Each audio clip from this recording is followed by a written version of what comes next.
So today we will continue our discussion about the statistics used in the steps of single-cell RNA-seq data analysis.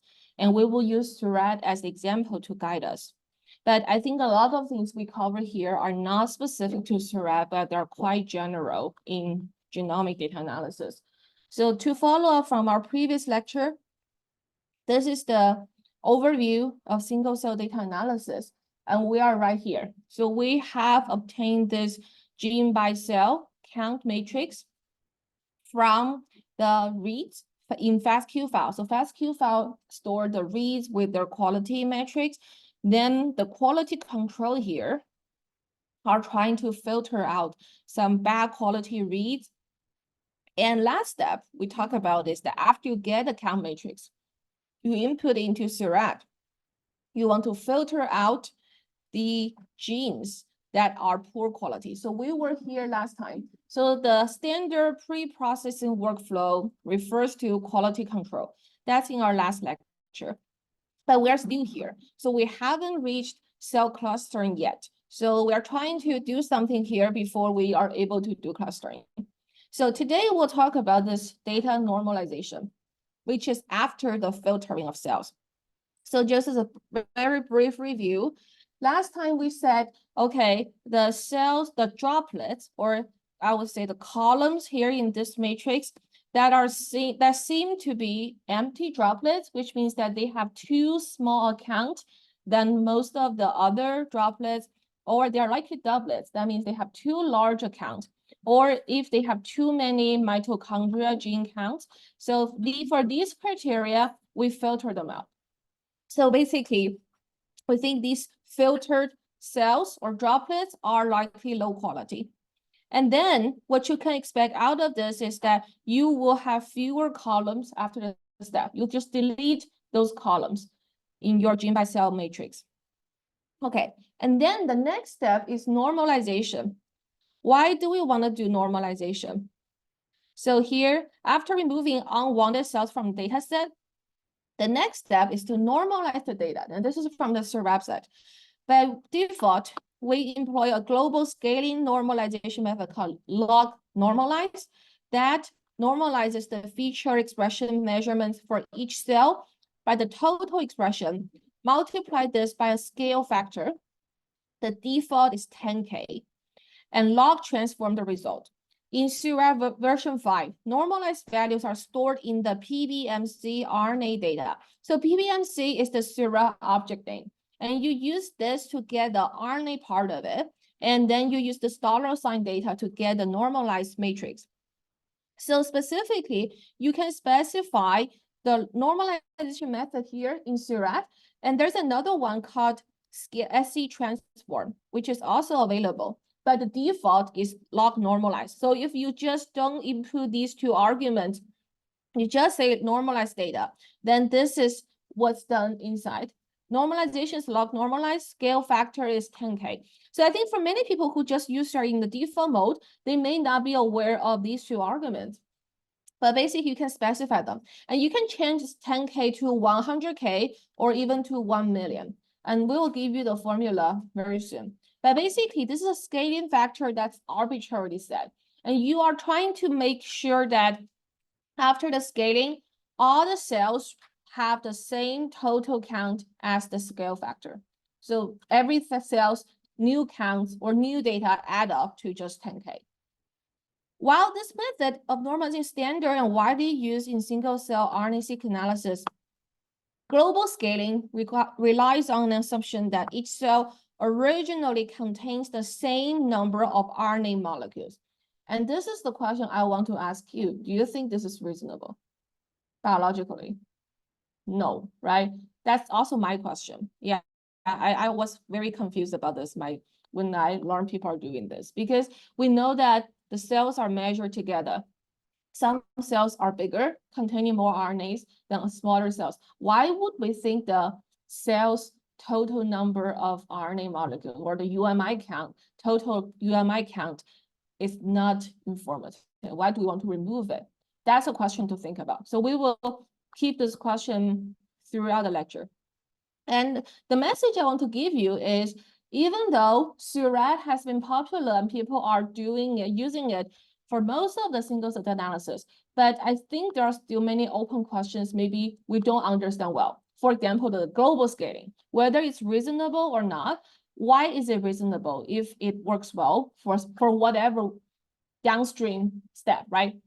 I think for those kind of understanding, we are still not there yet. So there are more analysis done than our understanding. In particular, if you are given a data set to analyze, maybe you will follow the tutorial as well. I think that's reasonable for convenience, but it doesn't really mean that you can rationalize each step to convince yourself, okay, this is reasonable.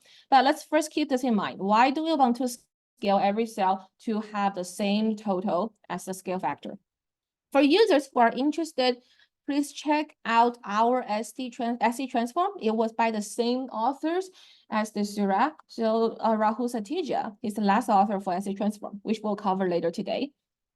Normalization workflow. The methods described in our paper with a separate vignette using SURAT here. The use of SC transform replaces the need to run normalized data and find variable features or scale data. So basically, SC transform function in SURAT will replace all three things together. But for log transform, we are just talking about normalized data right here. Okay, so first question is why normalizing the UMI counts? As we have introduced UMI in the last lecture, it stands for unique molecular identifier. It is a technique you add to your experiment to remove PCR amplification bias. So basically for the reads with the same UMI sequence, they will be counted as one, right? So basically, you know, the UMI count, a UMI count must be strictly smaller than the read count. So you have a smaller count because you remove the PCR amplification. So the combination of 10x barcode, this is from 10x website, and UMI sequences enable the quantification of mRNA molecules in each cell. However, do we get the absolute number of molecules in each cell? No. The reason is that we are doing the sequencing, which I will show in the next slide, which means that we are not getting the exact number of count mRNA in one cell. And this is set here. However, due to intrinsic differences introduced in the workflow, that is differences in capture and reverse transcription efficiency and dropout issue, these are all in the experiment. The RNA molecule counts reflect both biological and technical variation. Therefore, data normalization is needed to remove technical variation while preserving biological variation before downstream process. Okay, so the last sentence is the key here. Data normalization is needed to remove technical variation while preserving biological variation. But my question here for you to think is, can normalization actually really remove technical variation? No. Who said no? Yeah. What's your reasoning?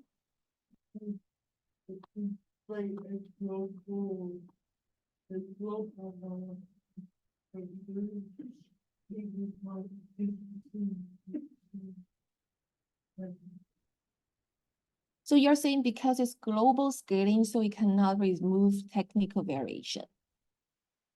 Okay, so I think I share the same answer with you.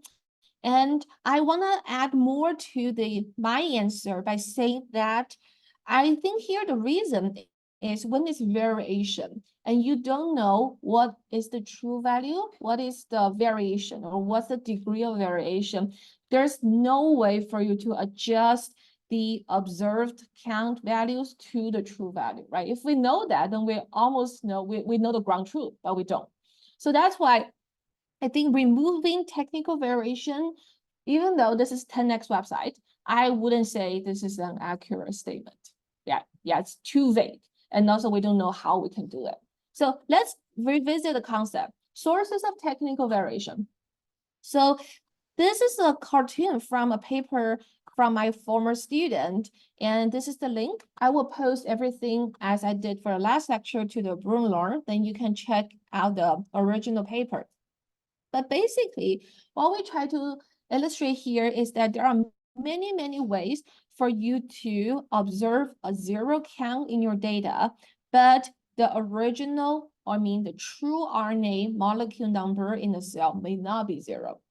All right, so what we mean here is that, so you want to measure the cells in the sample, in the biological sample, but there are biological dynamics of RNA transcription inside each cell. So every gene is being transcribed constantly at some frequency, right? The transcription is not static. It's always happening, but the frequency is different.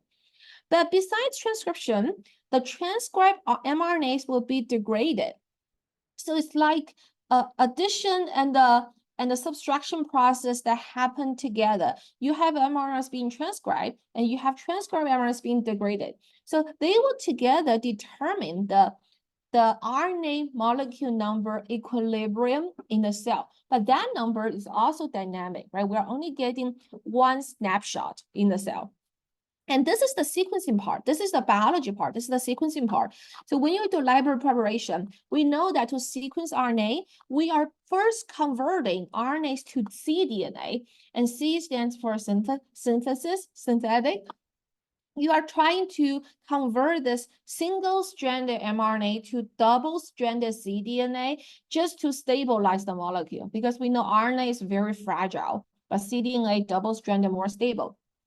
And once you do this, you would have some different reverse transcription efficiencies, right? The efficiency may be different for different MR molecules. Some may be reversely transcribed more efficiently, some less efficiently.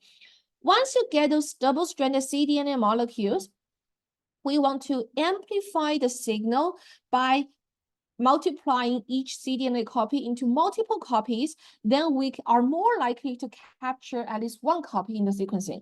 And this amplification process is commonly used by PCR. You know, PCR kind of, I would say, basically, I shouldn't say kind of, just revolutionized molecular biology, because it allows you to amplify the signal to measure things. And the reason why we are more capable of measuring DNA, RNA than measuring protein is simply because PCR.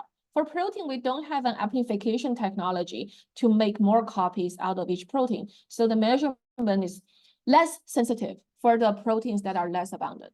But for genes, right, DNA, RNA, we have PCR to help us. And IVT is another amplification technology, which is much more recent. It's supposed to be linear amplification compared to PCR. So PCR is known to be nonlinear. For example, if I measure one gene to have 4 times more RNA copies than the other gene after PCR, I cannot say the real copy number ratio is 4-fold, because PCR has this nonlinear amplification bias. So once we amplify the cDNA copies, finally, we use the next generation or second generation sequencing to sequence the cDNA molecules in short read.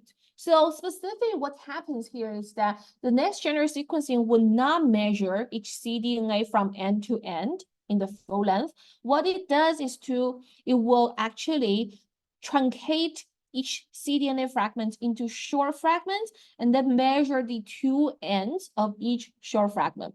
So you're getting these short reads that will jointly or together cover many positions in the gene, but each read is not one RNA molecule. It's only a fragment of one RNA molecule. So basically, data we get after read mapping will be like this.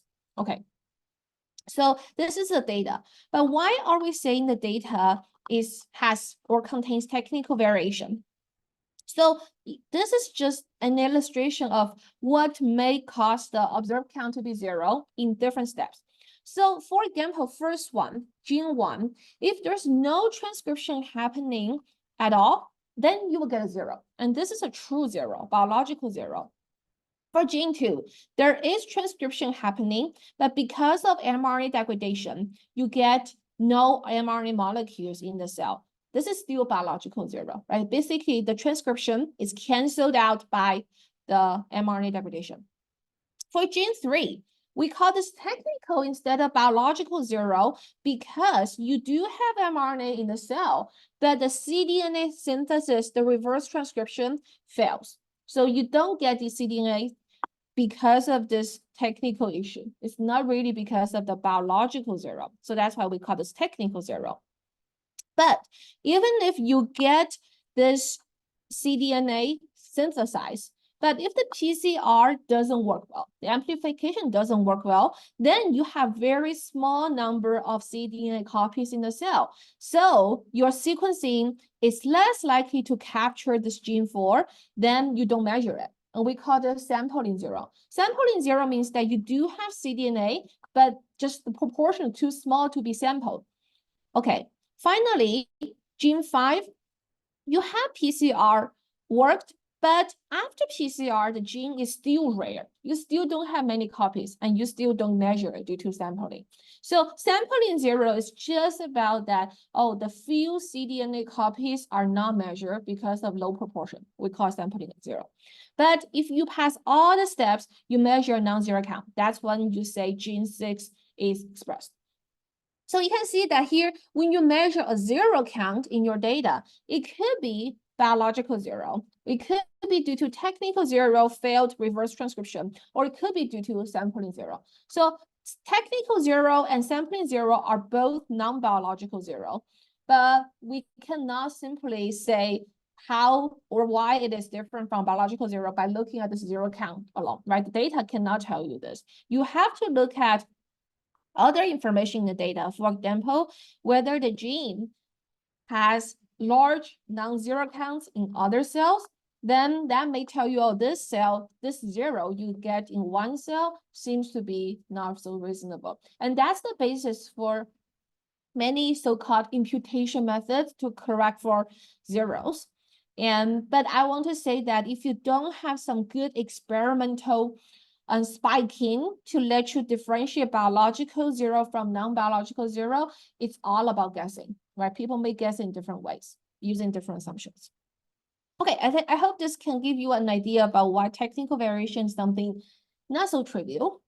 And next, I would recommend this paper. I will also post it today. It's by Salker and Matthew Stevens. And this paper, I think, is a very well-written paper. I try to separate measurement model and expression model. So what do I mean by measurement model, expression model? So it's a statistical thinking. Basically, we try to think behind the variation in our counts, in our observed counts, by separating technical variation and biological variation. But of course, it's based on assumptions. And if you make different assumptions, you will get different models. So let's read this carefully together. So the notations used in this paper include consider using scRNA-seq. So this is a short name for single-cell RNA-seq to measure gene expression in N single cells. Thinking of each cell as a pool of messenger RNA molecules, let Mij denote true but unknown and unobserved number of molecules present in cell I from gene J. So I is cell from 1 to N, G is gene from 1 to P. And this is a very standard statistical notation. We put cells as rows, 1 to N. We put genes as variables or features in columns 1 to P. This is something I mentioned in the first lecture. But in SERRAT, the standard format is cell by gene. It's gene by cell, my bad, instead of cell by gene here. So that's why you have to be careful when you look at the matrix, whether the rows or the columns are cells. And let Mi plus denote the total number of molecules in cell I. So these Mij and Mi plus are unknown and unobserved, ground truth.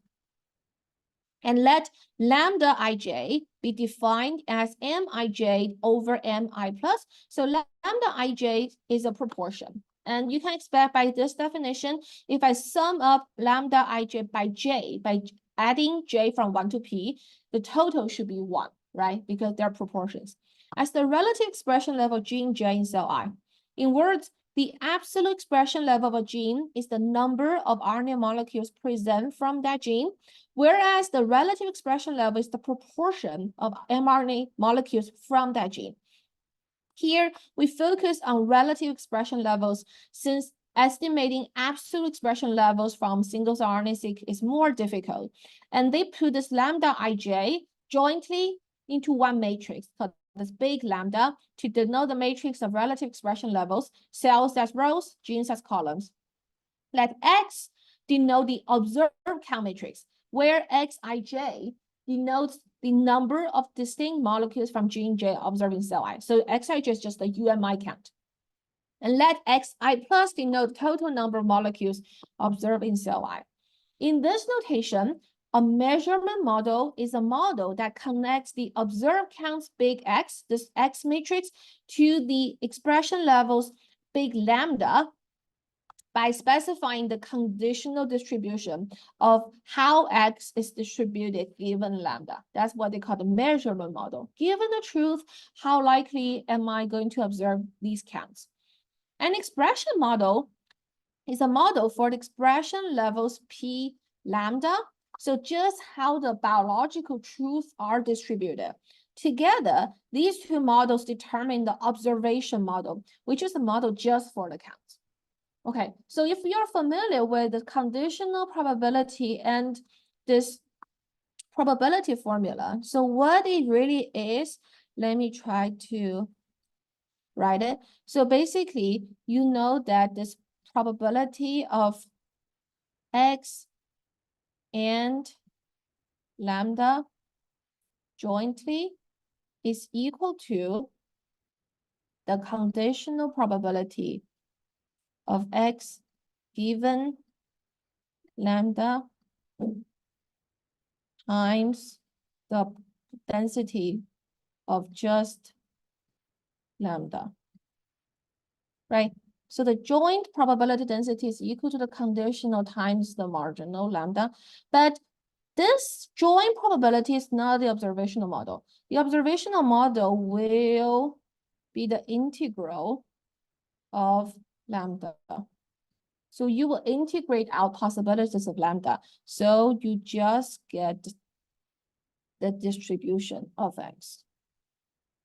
So what this means is you can consider this to be like a weighted average of your weighted sum of the conditional distribution of X given lambda. So for each possibility of lambda, you will have a certain probability, right? And you consider all these possibilities over lambda, you multiply the possibility by the conditional distribution, then you take the sum. So it's just the weighted sum. Okay, so that's the measurement model. Expression model will give you observational. So this is called the observational model, and this conditional density is the measurement model, and this is the distribution of lambda called expression model. Okay, so that was the overview. Now let's talk about the measurement model, which is this part. Given lambda, how is X distributed? So in the paper, the authors wrote, we believe that methods should generally start with simple models, adding additional complications only when warranted. In this spirit, we suggest that methods for scRNA-seq should start with a simple Poisson measurement model. So given the total number of measured count, so Xi plus, which is here, total number of molecules observed in cell I. So Xij plus is basically the sum of Xij over J. Lambda Ij is the unobserved true proportion of gene J in cell I. So given these two, we assume that the count of gene J in cell I follows Poisson with this mean parameter as Xi plus times the proportion. Although simple, this measurement model is supported by theoretical arguments, which I'll quickly show. Early empirical analysis of bulk RNA-seq, people assume Poisson measurement model, and more recent analysis of control scRNA-seq and our empirical analysis. Although the Poisson measurement model is essentially the same as that used for bulk RNA-seq data, it can nonetheless account for the fact that there are many more zeros in single-cell RNA-seq data than bulk RNA-seq data. So as we haven't talked about bulk RNA-seq data specifically in this class, but the Poisson model for counts are actually used for both. First, the total number of molecules observed in Xi plus the total of cell I is typically much smaller for single cells than for bulk samples because single cells have less starting material and are typically sequenced to a lower average depth per cell depth. Second, so it just tried to say this Xi plus is small. Second, it is more common that lambda ij will be small or even zero for a single cell than for bulk sample. This is because expression levels in bulk samples are averages expression levels in many single cells. An average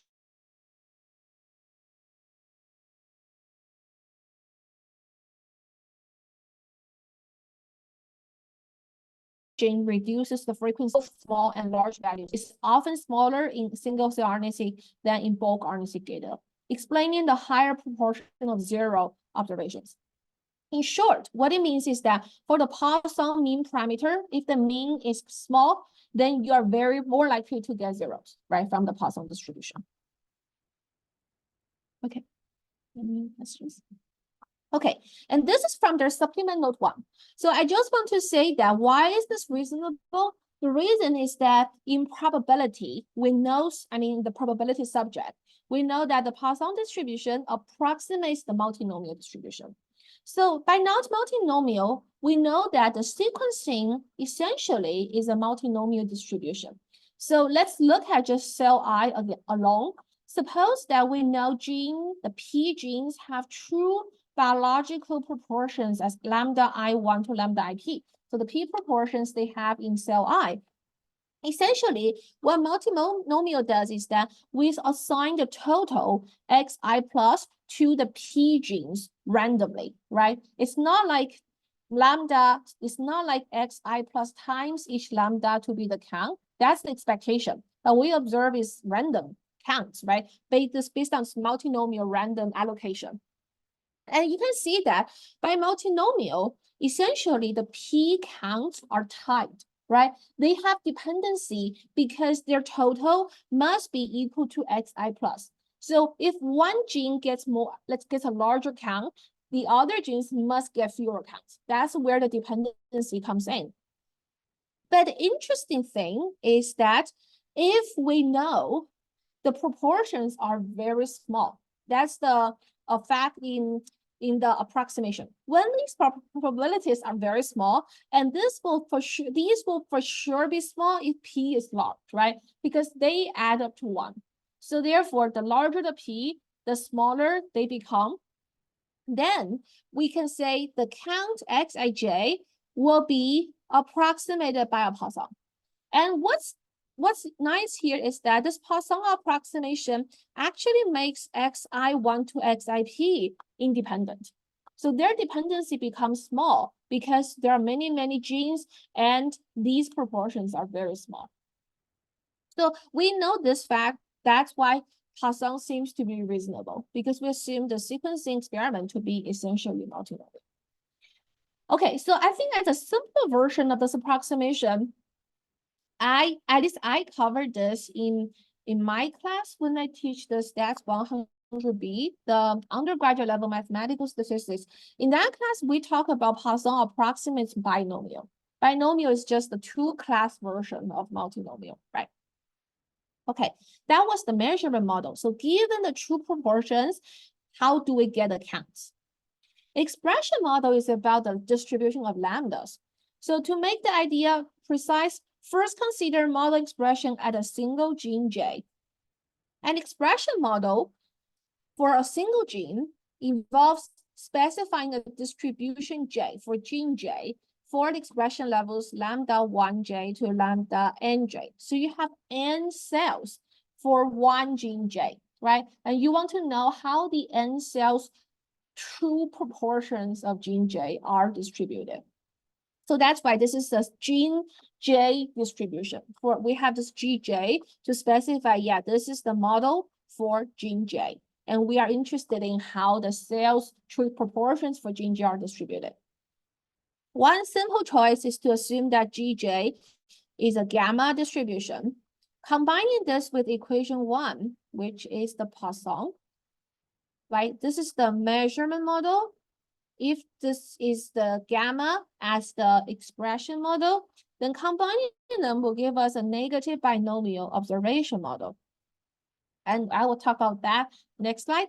Similarly, combining a point gamma expression model, where in some proportion of the expression levels are exactly 0, while the other non-zero levels follow a gamma distribution. So this is what the point gamma will be like. So if your random variable follows point gamma, what the authors actually mean is that there's certain probability the random variable takes just 0. And for 1 minus this probability, the random variable follows gamma. And gamma is a distribution on the positive part of our real line. So they will take real values from 0 to positive infinity. Okay, so if this expression model is assumed to be point gamma, then the measurement model as Poisson will give us an observation model as ZIMB, Z-I-M-B, standing for zero inflated negative binomial. It is also possible to use non-parametric expression models. So you don't specify this to be gamma. You put it as something more general called non-parametric. So non-parametric in general means that you cannot write down Gj as just a few parameters as the distribution. It can be more general. A list of single gene expression models given in table 1, along with some published methods implementing statistical inference for the corresponding observational models. So this is it's an opinion or perspective article. So it's a summary of the literature. And this is it. This is the table 1. So most methods assume expression model to be gamma and then observation model to be measurement model to be Poisson. So expression model have variability here. The measurement model is Poisson. Then the observational model is different, right? So basically, here says different expression models, when combined with the Poisson measurement model, yield different observational models. And these are a summary of previously published methods and software packages that use the corresponding observational model to analyze data. So if you assume the expression model to be just a constant, here point mass, no variation, that is lambda ij being fixed, right? Then you would just have a Poisson as your observational model because all the variation comes from the measurement variation. But if you allow expression to have some variation, then this observational model will be more dispersed. Okay, so I'll introduce negative binomial. What is it? If you're not familiar with it. So there are two ways to derive the negative binomial model. One way is based on coin tossing, the very standard way to get counts, distribution of counts, right, as we have for binomial. So in the coin tossing formulation, you have probability P for each toss to be a success. Like if you're tossing a coin, you can get a head or a tail, and we can say P is the head probability, and we call head as success, tail as failure. So then what kind of number follows negative binomial? It is the number of successes until you have R failures. Okay, so of course this K as number of successes can be 0, right? If you just have straight R failures, then you reach this R, but you haven't had any successes, then X is 0. So then based on the probability calculation, how can we get the probability that this random number X is exactly K? So we know that when we stop counting, the last one must be a failure, right? And if we have K successes, then how many Ks do we have among the K plus R minus ones? Because the last one must be a failure, so we don't count it. And we know that before the last one, we have tossed K plus R minus 1 times. And out of this total number of times, K must be success. So it becomes K plus R minus 1, choose K. And for each K, the success probability is P. So it's P multiplied K times, so P to the power K. And we have R failures in total. And each failure has probability 1 minus p. So that's what's 1 minus p over r. So given this so-called the probability mass function, which is the chance that my random variable x takes each value k. And this k can take value from 0, 1, 2, up to infinity, right? You could continue getting success. If the success probability p is very large, you may get many, many, many successes until you have r failures. So the expectation for this x is actually p times r over 1 minus p, which is reasonable. You can see that as p gets close to 1, this expectation is getting larger, right? Because it's more difficult to get a failure. And this is the variance. But you can see from the formula that the variance is equal to the mean expectation times 1 over 1 minus p. Because p is less than 1, then this ratio is always bigger than 1. So that's why the variance must be bigger than the mean. And that's why this is called, the negative binomial is known to be called over-dispersion. And this over-dispersion refers to the fact that variance is bigger than the mean. The reason is for Poisson, we have variance equal to the mean. So that's why Poisson is just a one parameter distribution. One parameter is enough. You can specify both the mean and the variance.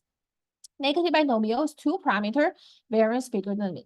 So that's the first derivation. I think you will just learn it from the coin tossing. But this perspective is not so informative for our use. For our model, for the measurement model for Poisson, expression model for gamma, this is what we need. So this is called a gamma Poisson hierarchical model. I think this is a typo I should correct. It's just gamma Poisson, not gamma Poisson gamma. I think this was from a previous student.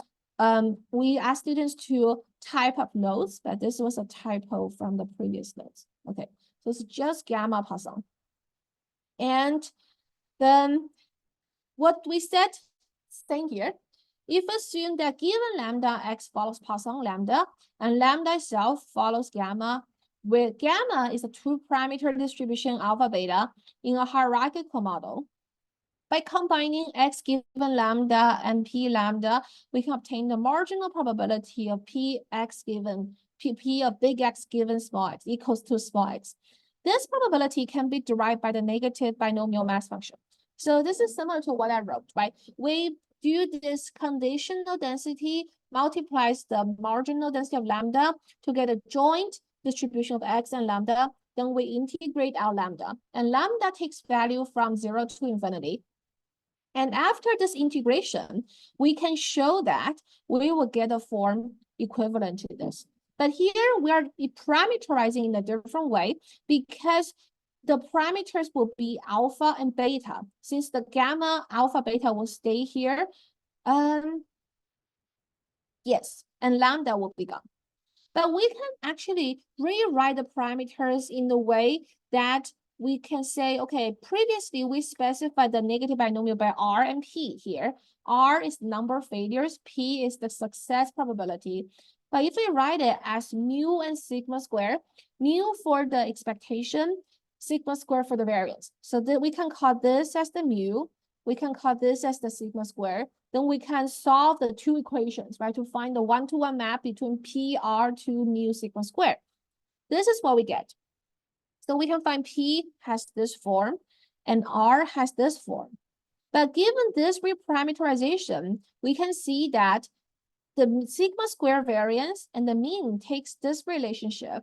So sigma square is equal to the mean plus mean square, mu square times 1 over R. And as this term is for sure positive, then we still have sigma square bigger than mu. So we have the same conclusion as before. Variance is bigger than the mean. But one thing you can see is if you let R go to infinity, then the second term will go down to 0. Then the sigma square is becoming the mu. So it's converging to a Poisson model. What's the intuition behind here? When R goes to infinity, here, the number of failures go to infinity, right? So basically, you will never reach the end result. So you just count the number of successes in the sequence of P. Yeah, so in that case, you will be getting Poisson. And you can see that if you just count the number of successes in the P, and you have many tosses, that's kind of binomial, right? It's actually out of n tosses with probability P, how many would be successes? That's binomial. But if we let this n, the number of tosses to go to infinity, and keep this P to be small, so you will never reach R failures, then you would actually have this Poisson approximation to negative binomial. Yeah, so the things are kind of connected here. Just to say that in our use, we are using the second derivation, gamma for expression model, Poisson for measurement model together. We get negative binomial as the observation model. Okay, so we introduce Poisson, variance equals to the mean, negative binomial, variance bigger than the mean. This is called over dispersion. But in some cases, if people want to be more general, if they want to allow the variance to be smaller than the mean, which might happen for some data, but it's not really observed for single cell data. So people can use this generalized Poisson. So it's again 2 parameter, because you need additional parameter than the Poisson parameter to specify the degree of over dispersion versus under dispersion. So you can control the relationship between variance and mean. Okay, coming back to the question, can normalization remove technical variation? So I think the answer is no. I don't think technical variation can be removed, because for the measurement model like Poisson, for that variation is not, you cannot actually correct a Poisson measurement model to be a constant, right? How do you do it? But I want to give you one more example to help you understand this unavoidable uncertainty in your data. So this is just a very intuitive example about statistics, why we need statistics. So if you have a device that to measure the same unit for 10 times, and you get these numbers, you can see that these numbers are close but not exactly the same, then it's unreasonable to make the 10 measurements equal, right? If you want to make them equal, what would you do? Average. You take the average of the 10 numbers, but would you say you want to replace every number by the average? Probably not, right? Because that means you are losing information from your data. And this technical variation reflected in these 10 numbers should be used by you in some way. And that's statistics. So we embrace their uncertainty, and we want to use uncertainty to help us make wiser decisions. If you just reset each number to the average, you are basically having an unrealistic confidence in your data. You think the data, the measurement is accurate, right? But you're faking it. So that's why I don't think we can remove technical variation. That's just my simple take of the sentence. But I think what I want you to get out of this is that when we read those tutorials, we should be critical. We shouldn't actually take every word in it. Hopefully after this class, in the future, if you work for 10x Genomics, or you work for another company that writes the tutorial, you wouldn't write a sentence like this to remove the technical variation, because I think logically it just doesn't, it's not possible. All right, coming back to what's done in SURAT. Okay, and this is from the 10x introduction. Currently, a widely used normalization approach is to divide the raw UMI count by the total detected RNA in each cell, multiply it by a scale factor, usually 10K, add a pseudo count, typically 1, and then perform a log transformation of the result. Let me try to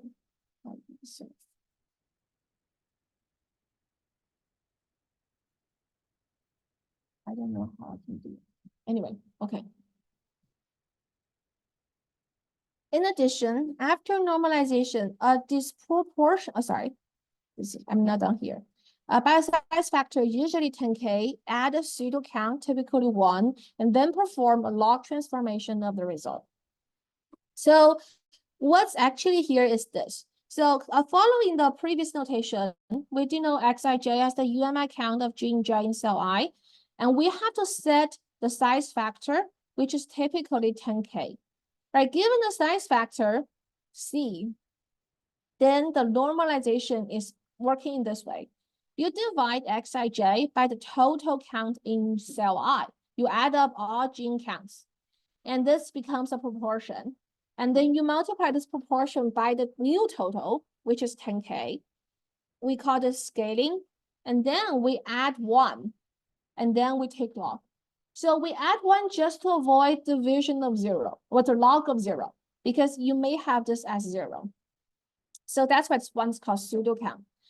And this is commonly referred to log 1p CP10K. What it really stands as log 1p is this log 1 plus inside log, and the CP1K is count per 10K, because we're doing the scaling is per 10K, what is the count?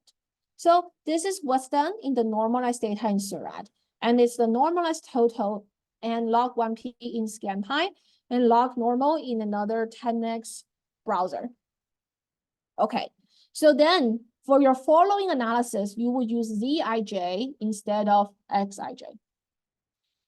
And the size factor, this is called a size factor normalization, reduces, let's read this, the technical variation from sequencing depth, while the log transformation minimizes the effect from expression outliers and helps prevent high abundance genes from dominating downstream analysis due to their higher technical variability. How do we interpret this sentence? So first one, reduces technical variation from sequencing depth. That means we set the total to 10K, right? There's no more differences in sequencing depth per cell. And log transformation is known to make the distribution more concentrated, because the difference between a very large number, say 10K, and a small number, say 100, after you take log of each, their differences in the log scale will be much smaller than in the original scale. That's what they mean by log transformation minimizes the effects from expression outliers. We are shrinking things more towards 0 and helps prevent high abundance genes from dominating downstream analysis due to their higher technical variability. So what I try to say is that a large number here, before you do log 1p, could be 10K, but its variability could be from, say, 5K to 15K, right? And that range is 10K itself, right? So 5K, so 5,000 to 15,000. So you will have 10K as the range. But if you take the log 1p transformation, then the range will be smaller. So you kind of reduce the variability. That's the empirical, I would say, kind of empirical argument. And also many methods try to use the log transformation to make data more like bell-shaped, so they can assume Gaussian assumption. That's another reason of it. But we will revisit this topic, I think, next lecture. And this approach can mitigate the relationship between sequencing depth and gene expression, because sequencing depth is no longer there. You normalize it. Okay, and now some criticisms about this approach. However, the normalization effect can be uneven between genes with different abundances. This paper, this is the SC Transform paper, 2019, observed that this approach fails to effectively normalize high abundance genes. In addition, after normalization, a disproportionately high variance could be detected for high abundance genes in cells with low UMI counts. All right, so what this says is that when this total is small, when it's small, then the proportions of the high abundance genes will be very big, right? So just imagine if you just have one gene as non-zero, then this gene's proportion will be 1, even though the genes count maybe just 1 or 2. So in this case, the proportion is big, and you will make this gene to be 10K, right? You will just enlarge it a lot. Okay, so essentially, I think what's the issue here is that if the cell have very low UMI counts, maybe you don't want to make the total to be 10K because you're changing the total too much. That's my take of it. Despite this ineffective normalization observed in high abundance genes, a benchmarking study showed that this normalization method can achieve satisfactory performance in clustering and embedding. This is another paper. And that's why I think it's still the default in SURAD. many people found it to work well empirically, especially if you remember what we covered in the last lecture. Probably you have already filtered out these cells, right? The low UMI cells in the previous step. So that will also have an effect. Indeed, it might be true that this normalization method can successfully separate common cell types in the clustering step. However, it has also been shown that this normalization generates low dimension embeddings where in the orders of cells within a cell type still show strong correlations with cellular sequencing depth, which could prohibit accurate representation of subtypes. This is what's in the paper, the SC transform paper. So what I try to say in the last sentence from this, however, to the end is this. You see, in the T cells, in the NK cells, in the B cells, you see some gradient. And this is the log 10 UMI count per cell. So before you do normalization, you see that this gradient is associated with the cell's total UMI count, right? So you have this low UMI cells in this end, you have the higher UMI cells in this end. So you see this gradient. And this is something criticized by this SC transform paper because they think that this association within the cell type will prohibit you from identifying reasonable subtypes in each cluster. So they argue that, okay, using this SC transform, so what they output is called the Pearson residuals, which we'll talk next, will actually remove this gradient in the T cells, in the B cells, in the NK cells, because you see that the sequencing depth or the UMI count, total UMI counts per cell are more scattered instead of having a gradient within the cluster. And this is the UMAP. So another factor we must consider is the effect of UMAP, right? Whether UMAP has a truthful representation, which we'll talk next, right, in a few lectures. But for now, this is a paper I will talk next from a separate group, independent group, which said that SC transforms still have this gradient in monocytes, even though for B cells and T cells, not so obvious as before. But if you want to say this gradient is bad, you will still see in the monocyte. Anyway, so you can see how tricky things can become. But we'll talk about SC transform. Yeah.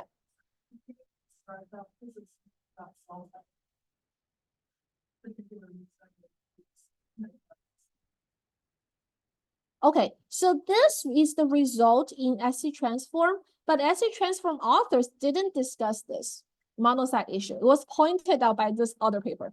Yeah. Yeah. Okay, SC transform. This is the introduction to it on 10x website. This is the paper. Publication is this one. And the tutorial in SURAT. And SURAT is R. The normalizing steps, I'll just firstly go through it.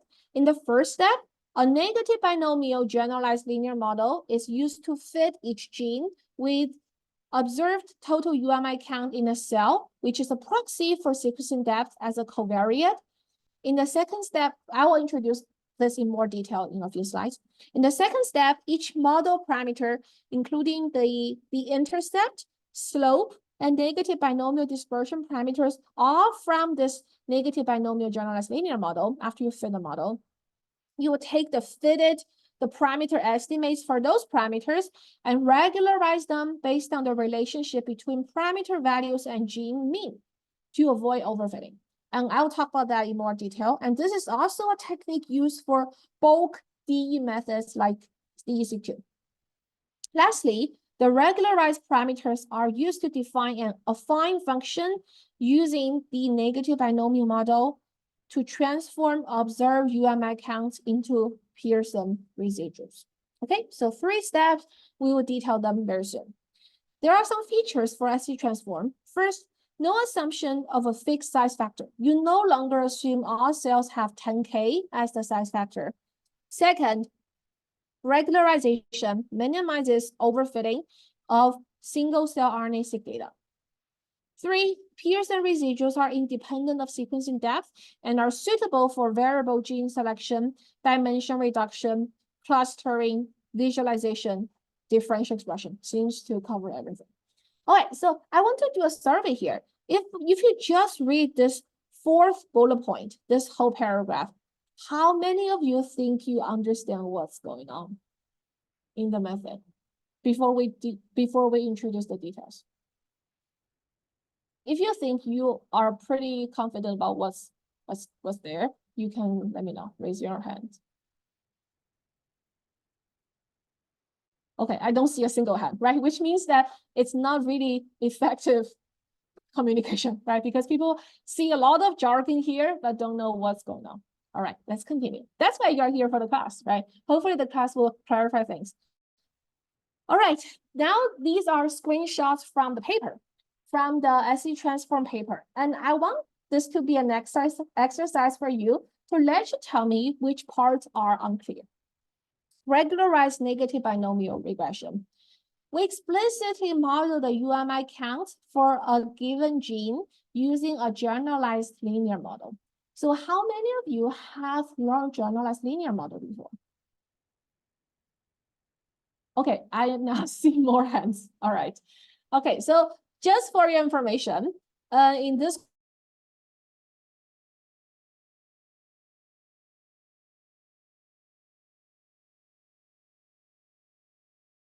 quarter, I'm to smooth what I have covered before, because I have taught this class for multiple times. Again, you can check out the videos I recorded. There are specific lectures for generalized linear model. Basically, you can, by the name, you can say it's a generalization of linear model. So the Y, typically in a linear model, you know, it's like Y equals intercept plus slope times the covariate plus an error term, right? That's a linear model. But you are no longer dealing with the Y to be continuous in the generalized linear model. So the Y may be counts, maybe 0, 1 binarized values, maybe some other complicated time to event, like in survival analysis, you may have different types of Y, but you still want to use linear model. So that's the generalization. Okay, for count data, this is what's typically used. And this is called the log link function. So what it assumes is that you're assuming the expectation of your count random variable, for example, Poisson. You're assuming the log of the Poisson mean is a linear function of your covariate. And you can see, basically in generalized linear model, we separate the model into, we call it a random part and the non-random part. And this is the non-random part. So in the Gaussian case, right, the linear model case, you are just assuming the expectation of your Y to be a linear function, right? And you're assuming given the expectation, the random part is normal. We have normal error terms.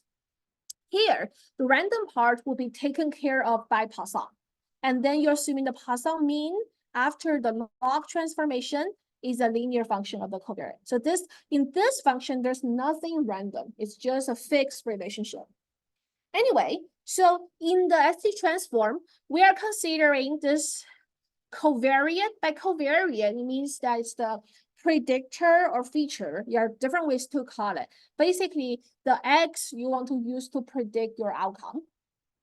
The only covariate is the log 10 transformed total count. All right, so MJ is the total count for cell J. So just be careful here. Gene is I, cell is J. So Xij is gene I in cell J. Okay, and you assume that for gene I's expectation after log transformation is a linear function of the total count of cell. All right. So if we just read up to here, so before the solution, where my cursor is, I want to ask you a question. What do you think is the issue with the notations here? If you were the author of this paper, do you see anything particularly confusing about the notation?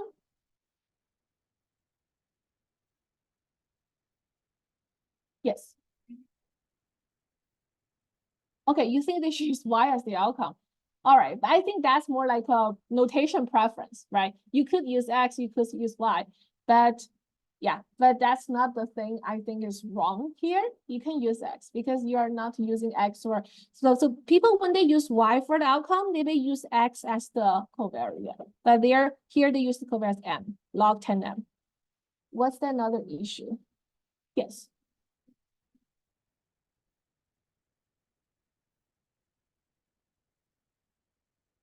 No, M is not a vector. M is one for one particular cell. But I think you are close to the issue I want to talk about. Yeah, I think that's actually the issue, the confusion. You have M and you have MJ. What's their differences?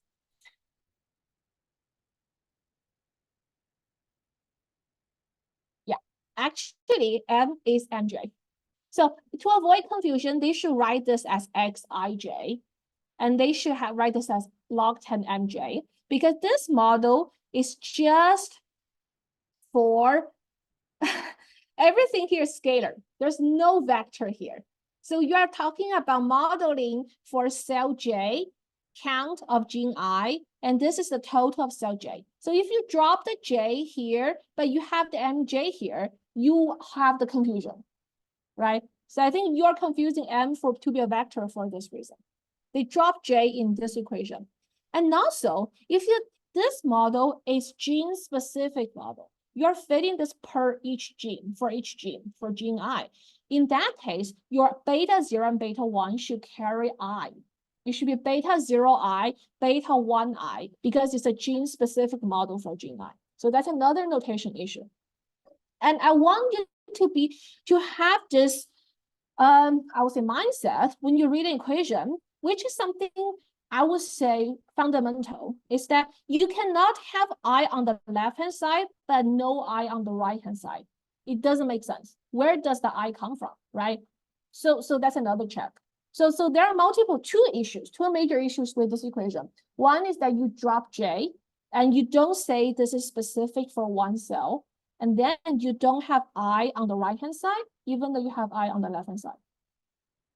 Okay, I think this is something very, very important, because I would say for many papers my own students wrote, I had to spend time correcting notations. I don't know when this was like, I don't know which part of your math training can explain this, or when did you have this mindset, but I think having this notation habit is very important. Otherwise, the thing you have in mind may not be effectively or accurately conveyed to your readers. In this case, if the notations are not doing their job, then using notations is actually worse than not using notations, right? Because you're not making it clearer.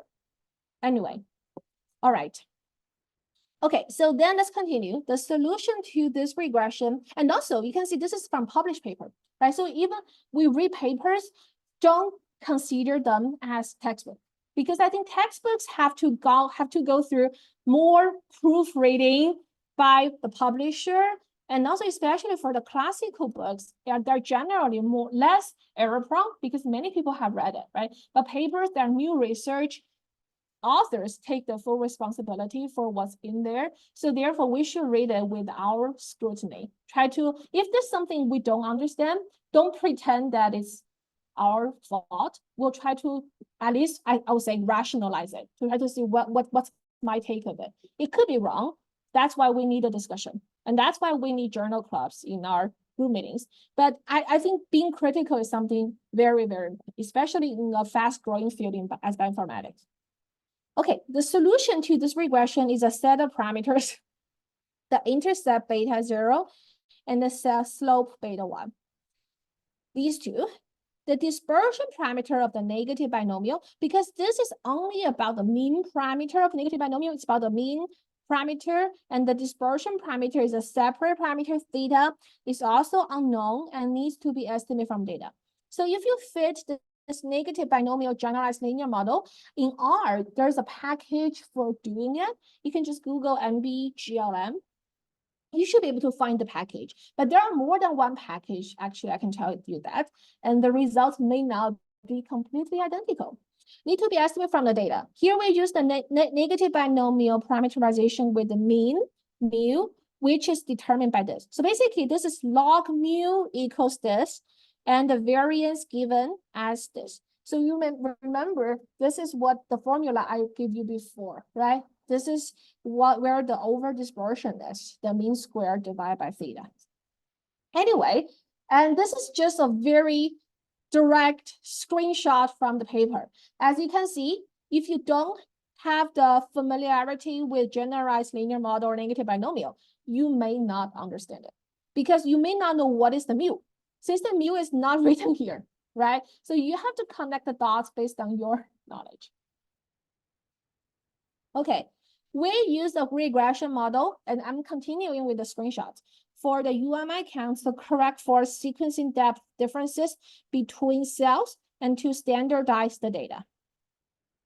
However, modeling each gene separately results in overfitting, particularly for low abundance genes that are detected in only a minor subset of cells and are modeled with high variance.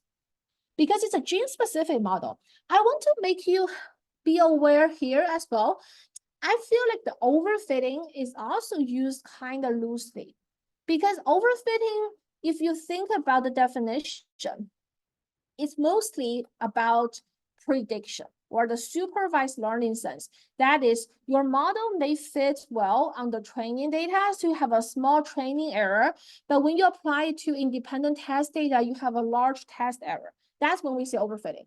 But this is not the setting we're talking about here, right? So I would say, in a more accurate way, I want to say you would have unstable estimates of beta 0, beta 1, and theta if the gene is like super sparse. So I would call it unstable, or the estimates you get there can change a lot if you just perturb your data in some way, or if you do subset of your data and refit this model, you will see the beta 0, beta 1 estimate values could differ a lot. That's what I would say it. But overfitting, again, is used quite loosely in the field.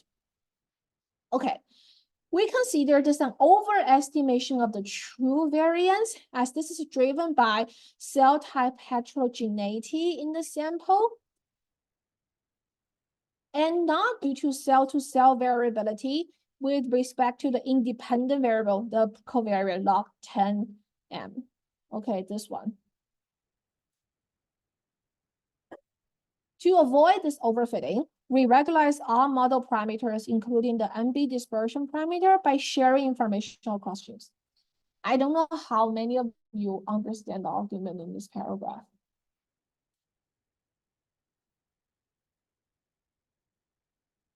Yeah.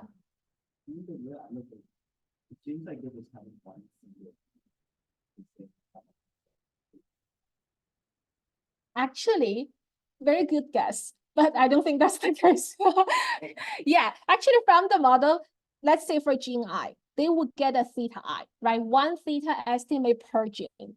By regularization, what they are doing next slide is that they will try to regress the theta against the mu I for mu I, theta I hat for the estimate, mu I hat for the gene I across all genes. They will fit a trend. So therefore, by regularization, you will basically basically pull each theta I hat to the fitted value based on the mu I hat, instead of using the original theta I hat. So that's what I mean by borrowing information across gene. But they don't want to set all theta i's to be equal. Yeah. Yeah, but I'm just trying to say that here the regularization means that you're putting one trend across all genes. That's a way to borrow information from other genes. Yeah.